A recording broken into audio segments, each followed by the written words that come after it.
عبد الملک ابن مروان کی خدمت میں، وہ بادشاہ تھا، یہ اس کا گورنر تھا بصرے کا. اس کو کہا کہ سندھ میں ظلم ہو رہا ہے، اجازت دے دو، حملہ کر رہا ہوں.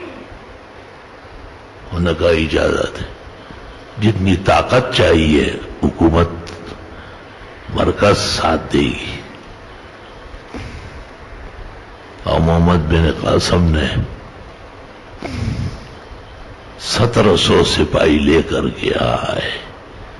خود ان کی عمر 19 سال تھی اور وہ وقت کے گورنر وہ حجاج ابن یوسف کے داماد بھی تھے اور بھتیجے بھی تھے. اللہ اکبر. یہاں سکر کے پاس بلوچستان کے راستے سے اترے، درمیان میں دریائے سندھ پڑتا تھا. محمد بن قاسم نے فوج کے طبقے کو کہا کہ اس دریائے سندھ کو پار کرنا ہے. درخت کاٹے گئے، کتنا مشکل زمانہ تھا، اور اس کے تختے نکال لیے گئے، اور زمین کے کنارے سے سمندر کا دریائے سندھ کا وتر معلوم کیا گیا، اور اسے حساب سے تختے ایک دوسرے کے ساتھ جوڑ دیے گئے. پل بن گیا اور سارا اسلامی فوج پار ہو گیا. واپس پل کھینچ لیا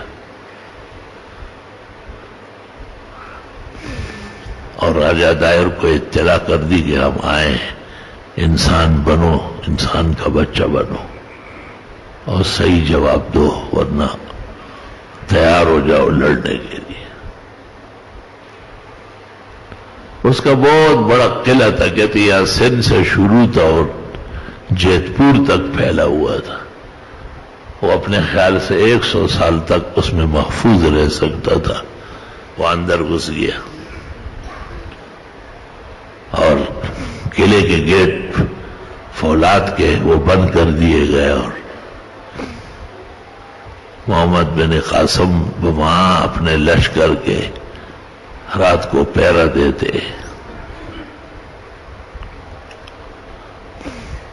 راجہ دائر نے اپنے یاتریوں کو اور مذہبی پنڈتوں کو بلایا کہ تم اپنا وید اور گیتا دیکھو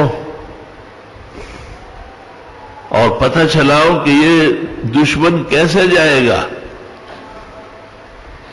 ایک مذہبی پنڈت نے کہا کہ یہ 14ویں کے چاند کی رات ہے اور فلاں دیوتا جو ہمارا جنگل میں ہے اس پر پرشاد رکھیں گے اور دعا کر لیں گے، اور صبح اسلامی فوج ختم ہو چکی ہو. انہوں نے کہا یہ تو بہت ضروری ہے، اس میں تو دیر نہ کرو. کہا آپ یا آپ کی اہلیہ، آپ تو نہ جائے، ملک کا خیال رکھے، اہلیہ جائے. اس جنگل کے اس دیوتا کے پاس جانے کے بعد یہ پنڈت یہ بدنیت ہو گیا اور اس خاتون کو اس کی عزت نفس کے خلاف اکسانے لگا. وہ فریاد کر رہی تھی کہ آپ مجھے دھوکے سے لائے اور یہ کیا کرو. اس نے کہا اسلامی لشکر اندر داخل ہو گیا، راجہ دائر اور اس کی حکومت ختم، اب ہم اور آپ مل کر کے چوری کھائیں گے اور مزے کریں گے. اس نے کہا یہ نہیں ہو سکتا، بڑے گھرانوں کی عورت جس طرح بھی ہو وہ غیرتی ہوتی ہے. رات کی تاریکی میں اچانک ایک خوبصورت جوان مسلح تلوار اور ڈھال کے ساتھ سامنے آیا. اس نے کہا یہ کیا ہو رہا ہے؟ انہوں نے کہا میں راجہ دائر کی بیوی ہوں، یہ ہمارا مذہبی اوتار ہے. راجہ مسلمان آئے ہیں محمد بن قاسم اور ہم پر حملہ کر رہے ہیں، ہم بہت پریشان ہیں. اس نے کہا کہ اس دیوتا کی پرشاد کر کے دعا مانگیں گے تو مسلمان فوج بھاگ جائے گی. یہاں آ کر کے اس نے اس طرح بدنیتی دکھائی. 2 روایتیں ہیں. منذری نے فتوح البلدان میں لکھا ہے کہ اس کو قتل کیا.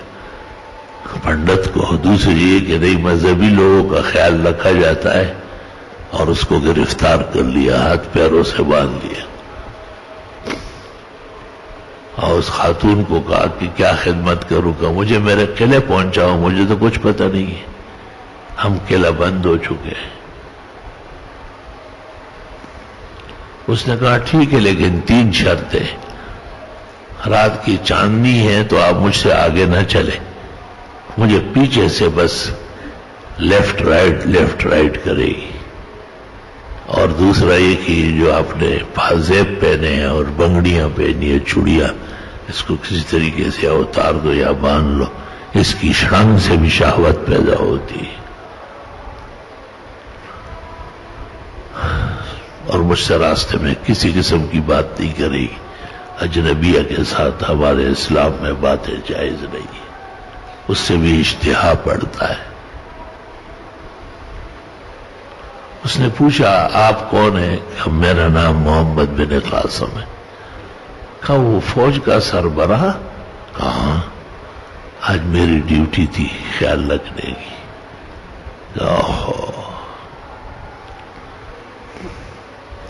اسی طرح آگے بڑھنے لگے، وہ قلعہ آ گیا، اور اس نے قلعے کے اندر اس کو لے جا کے کہا کہ یہ سامنے کمرہ میرا ہے، اور اس میں میرے ساتھ راجہ ظاہر ہوتا ہے، میں کوشش کروں گی کہ آپ کا ایمانداری اور آپ کے اخلاق اور یہ بلند کردار بیان کروں، اور اس کو کہوں چھوڑو لڑائیاں، ان کے ہاتھ پہ تسلیم ہو جاؤ۔ آپ 3 دن کے بعد مغرب سے پہلے اس ہمارے کمرے کی ایک کھڑکی سمندر میں کھل رہی ہے ہوا کے لیے، وہ میں ہر حال میں کھلی چھوڑوں گی، آپ وہاں سے آ جائیں، آپ کو اندازہ ہو جائے کہ اگر یہ مان چکا ہو تو پھر آپ ان کو معاف کر دیں، اور جو آپ واجبات لیں گے وہ مقرر کریں، اور اگر یہ نہیں مانا ہو پھر جو آپ کا مذہبی طریقہ ہے وہ کر لو۔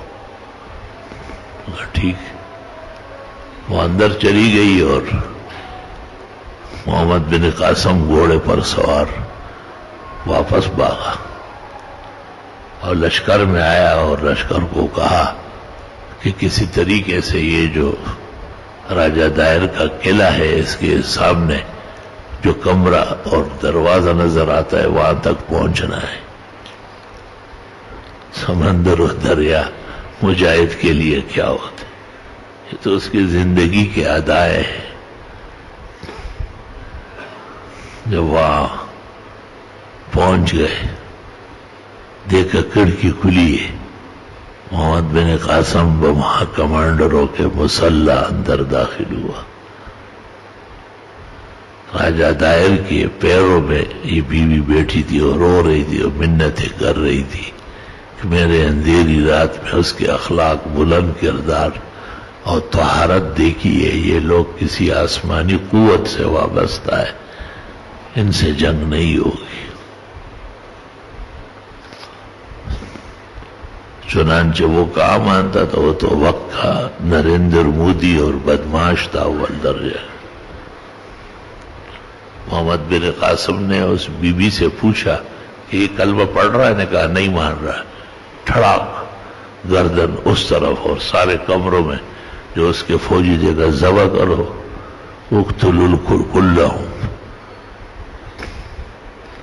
اور سن پر اسلام کا پرچم بلند ہوا۔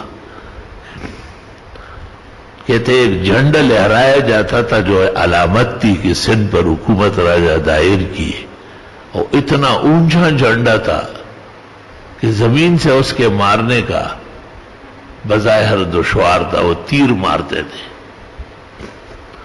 محمد بن قاسم نے جب وہ جھنڈا دیکھا اور زمین سے اس کی لمبائی دیکھی، منذری نے فتوح البلدان میں نقل کیا ہے، فتوحات سندھ میں 370 ہجری کا محدث ہے، کبار محدثین میں سے ہے۔ محمد بن قاسم نے کہا اس کو چڑھنا پڑے گا۔ لوگوں نے کہا میں چڑھتا ہوں۔ محمد بن قاسم آدھے تک چڑھا اور وہ آدھے پر وہاں اپنے آپ کو رکوایا جیسے درختوں پہ چڑھنے والے اپنے آپ کو ایسی لنگتی ڈال کے، اور وہاں سے جو نشانہ لیا جھنڈا گر گیا۔ جھنڈا گرتے ہی تمام سندھ اور ہند میں ہنگامہ برپا ہو گیا کہ اسلامی فوج کامیاب ہو گئی۔